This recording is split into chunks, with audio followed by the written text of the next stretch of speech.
Good morning, જય શ્રી કૃષ્ણ. સવારમાં હું નીકળી ગયો શૂટ માટે અને આજનું વેધર જોતા એકદમ મસ્ત અને ક્લીન દેખાતું હતું.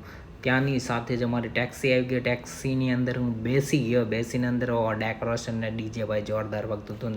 પછી આજનું વેધર જોતા 2 દિવસથી એવું લાગતું હતું કે શૂટ નહોતું થતું, પણ આજનું ક્લીન વાતાવરણ હતું એટલે શૂટ મસ્ત થાય એવું હતું. પણ જોકે વાદળા થોડાક હતા ત્યાંમાં જ અમે પહોંચી ગયા લેડી બુદ્ધાની સાથે અંદર જઈને અમે ભગવાનના દર્શન કર્યા. એમ દર્શન કરી લીધા બુદ્ધ ભગવાનના.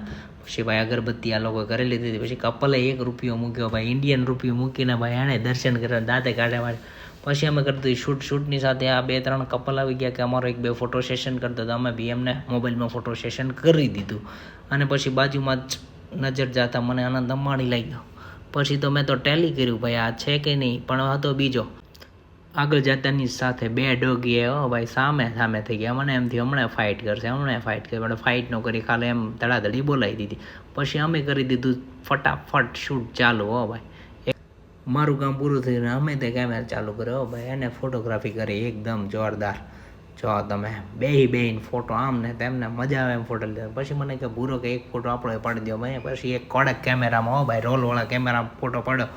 અને પછી અહીંયાથી નીકળવાનું થઈ ગયો એટલે મને એમ થયું એક સેલ્ફી લઈ લો. અને પછી હું કહી દઉં બાય ને પછી અમે બોલી દીધું ટેક્સીમાં આવી ફોર્ચ્યુનર ભાઈ એકદમ જોરદાર નવી ટી ગાડી લઈને આવ્યો હતા. અમે બેસી ગયા, જોરદાર મજા આવી.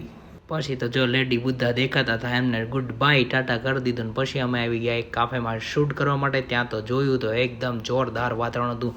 વાતાવરણ બહુ મસ્ત હતું, પણ તડકો એટલો હેવી હતો ને.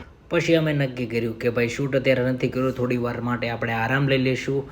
અને એટલો હેવી તડકો હતો ને કે મારી આંખી નહોતી ખુલતી વિડીયોમાં. પછી મેં લોકેશન જોઈ લીધા, એકદમ જોરદાર નજારો હતો. પછી શૂટ ચાલુ અમે કરી દીધું. અમે શૂટ કરવાની સાથે જ તરત ત્યાંની એક ટીમ આવી ગઈ પ્રી વેડિંગ શૂટ માટેની. એ લોકો પ્રી વેડિંગ આપણા લોકેશન ઉપર એણે બી ચાલુ કરી દીધું. પછી આપણે તો વેઇટિંગ કરવું જ પડે એટલે વેઇટિંગ કેટલી ઘણી અમે અડધો કલાક વેઇટિંગ કર્યું.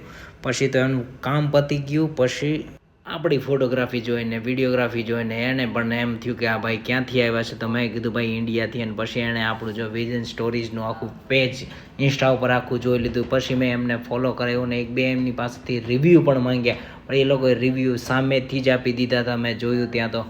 પછી તો સાંજ પડી ગઈ, આવી જ રીતને મસ્ત સનસેટ થઈ ગયો અને નાઇટ થઈ ગઈ. પછી અમે તો ડાયરેક્ટ સીધા હોટેલ ઉપર. ભાઈ જમવાનું હતું પણ લાવ્યા હતા એ ઘરનું હતું, થેપલા ને એવું બધું, ચા ને થેપલા મસ્ત ખાઈ પીને સૂઈ ગયા. અને આ બ્લોગની અંદર તમને કેવી મજા આવી એ મને જરાક કોમેન્ટ કરીને કહેજો. અને નેક્સ્ટ બ્લોગમાં આપણે હવે કંઈક અલગ કરશું, એવું ટ્રાય કરશું. પણ ત્યાં સુધીને જય શ્રી કૃષ્ણ.